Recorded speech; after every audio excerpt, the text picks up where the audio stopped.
नमस्कार, मैं अमन और आप देख रहे हैं द ट्राइकॉट न्यूज।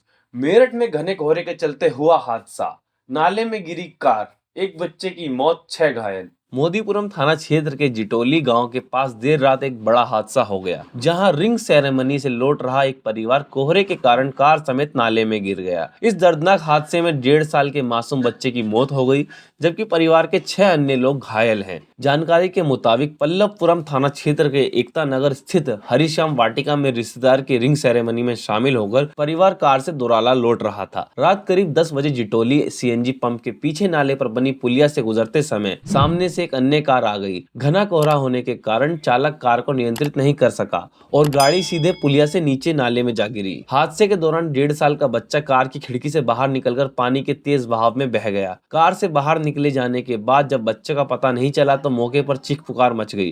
तलाश के दौरान बच्चा घटना स्थल से करीब 10 मीटर दूर नाले में मिला। सूचना पर पल्लवपुरम थाना क्षेत्र पुलिस मौके पर पहुंची और क्रेन की मदद से कार को नाले से बाहर निकलवाया गया। घायल परिवारजनों को इलाज के लिए अस्पताल पहुंचाया गया। बच्चों को एसडीएस ग्लोबल अस्पताल ले जाया गया, जहां डॉक्टर ने उसे मृत घोषित कर दिया। अमेरिका बनाम रूस यूरोप गठबंधन, देखना यह है किसकी सैन्य ताकत भारी। अमेरिका और यूरोप के रिश्ते में बढ़ती खटास और रूस से बातचीत के संकेतों के बीच एक बड़ा सवाल उठ रहा है। अगर कभी अमेरिका के सामने रूस और यूरोप के देश एकजुट हो जाएं, तो सैन्य ताकत के मामले में किसका पलड़ा भारी रहेगा। डिफेंस बजट की बात करें तो अमेरिका आज भी सबसे आगे है, जहां वह अकेले करीब 935 बिलियन डॉलर सैन्य खर्च करता है, जो रूस और यूरोप के संयुक्त बजट से भी ज्यादा है। हालांकि जमीनी ताकत में तस्वीरें बदल जाती हैं। रूस और यूरोप मिलकर करीब 31 लाख सक्रिय सैनिक और 14,000 से ज्यादा टैंक मैदान में उतार सकते हैं, जबकि अमेरिका के पास करीब 13 लाख सैनिक और 4600 टैंक हैं। वहीं हवा में जंग की स्थिति में अमेरिका के पास 5वीं पीढ़ी के स्टील्थ फाइटर जेट्स और कुल 13,000 से ज्यादा एयरक्राफ्ट हैं, जो उसे बढ़त दिलाते हैं। समुद्री मोर्चे पर भी अमेरिका के 11 एयरक्राफ्ट कैरियर उसकी ताकत का बड़ा आधार है, जबकि रूस और यूरोप के पास कुल 6 कैरियर हैं। परमाणु हथियारों के मामले में रूस, फ्रांस और ब्रिटेन को मिलकर भी गठबंधन के पास अमेरिका से ज्यादा न्यूक्लियर वॉरहेड्स हैं। फिलहाल रूस और यूरोप का साथ आना बेहद असंभव माना जा रहा है और यह पूरी चर्चा अभी केवल कयासों और बयानबाजी तक सीमित है। मेरठ कपसाड़ मामले में रूबी बालिग या नाबालिग, प्रिंसिपल के बयान से उलझी पुलिस की जांच। मेरठ के सरदना थाना क्षेत्र के कपसाड़ गांव में हुए हत्या और अपहरण कांड की जांच अब एक नए मोड़ पर पहुंच गई है। इस सनसनीखेज मामले में आरोपी पारस सोम और अपहरणित लड़की रूबी की उम्र को लेकर उठे सवालों ने पुलिस की विवेचना को उलझा दिया है। दोनों के परिवार अपने अपने स्तर पर नाबालिग होने का दावा कर रहे हैं, जिसके चलते पुलिस के सामने सबसे बड़ी चुनौती सही उम्र का निर्धारण बन गया है। आरोपी पारस की ओर से उसके अधिवक्ता संजीव उर्फ संजू राणा ने हाई स्कूल की मार्कशीट पेश कर उसे नाबालिग बताया है, जबकि रूबी के परिवार का दावा है कि वह महज 17 साल की है। वहीं पुलिस प्रशासन की तरफ से अलग तस्वीरें सामने रखी जा रही हैं। एसएसपी डॉक्टर विपिन ताड़ा के अनुसार प्रारंभिक जांच में रूबी की उम्र 20 साल सामने आई है। इस मामले में कपसाड़ गाँव के आदर्श जनता इंटर कॉलेज की प्रधानाचार्य मंजू देवी के बयान भी अहम माना जा रहा है। प्रधानाचार्य के मुताबिक रूबी ने वर्ष 2023 में इंटरमीडिएट की परीक्षा पास कर ली थी।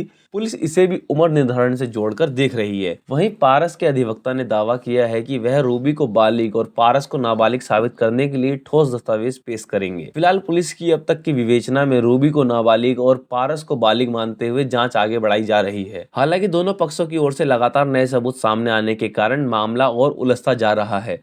पुलिस अधिकारियों का कहना है कि अगर आगे चलकर पारस नाबालिग और रूबी बालिग साबित होती है तो पूरे केस की दिशा बदल सकती है।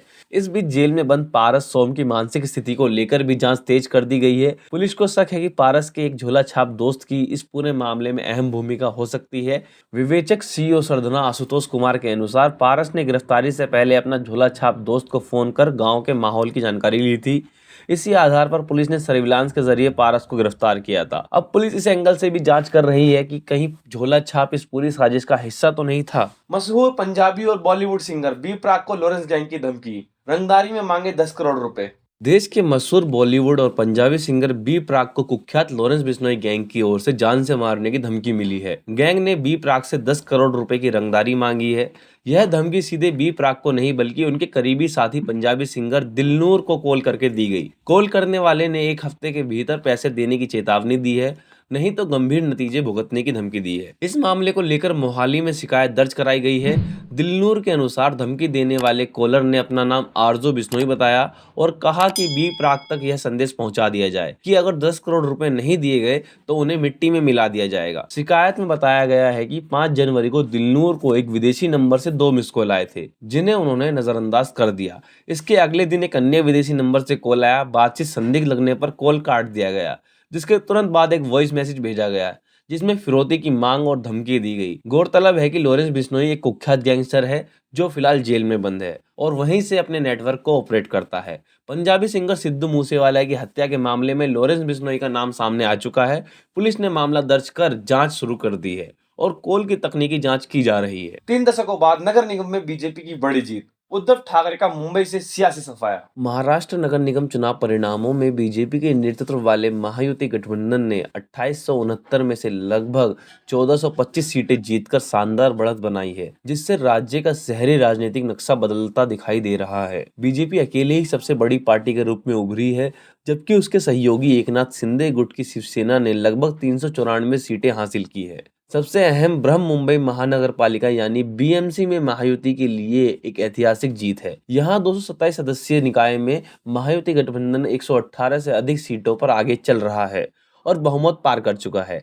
अकेली बीजेपी ने बीएमसी में लगभग 89 सीट जीती है और उसके सहयोगी शिवसेना शिंदे ने लगभग 29 सीटें हासिल की है। इसके उलट उद्धव ठाकरे की शिवसेना यूबीटी केवल 65 सीटों के आसपास सिमटी है और महाराष्ट्र नवनिर्माण सेना ने लगभग 6 सीटें जीती हैं। राज्य भर में महायुति गठबंधन ने अब 29 नगर निगमों में से करीब 25 से सरकार बनाए जाने की स्थिति में है, जिसमें पुणे, नवी मुंबई, ठाणे, नागपुर और नासिक जैसे बड़े शहर शामिल है। यह जीत लगभग 3 दशकों में पहली बार भाजपा और उसके सहयोगियों के लिए इतनी प्रबल है कि उन्होंने शिवसेना, यूबीटी और मनसे को शहरी पकड़ के बड़े पैमाने पर तोड़ दिया। बीजेपी सांसद सुधांशु त्रिवेदी ने कहा कि यह जनता का स्पष्ट संदेश है कि वह प्रधानमंत्री मोदी और विकसित भारत के एजेंडे का समर्थन दे रहे हैं। वहीं बीजेपी के राष्ट्रीय महासचिव तरुण चुग ने इसे भाजपा और महायुति के लिए जश्न का दिन बताया और विपक्ष पर तीखी टिप्पणियां की।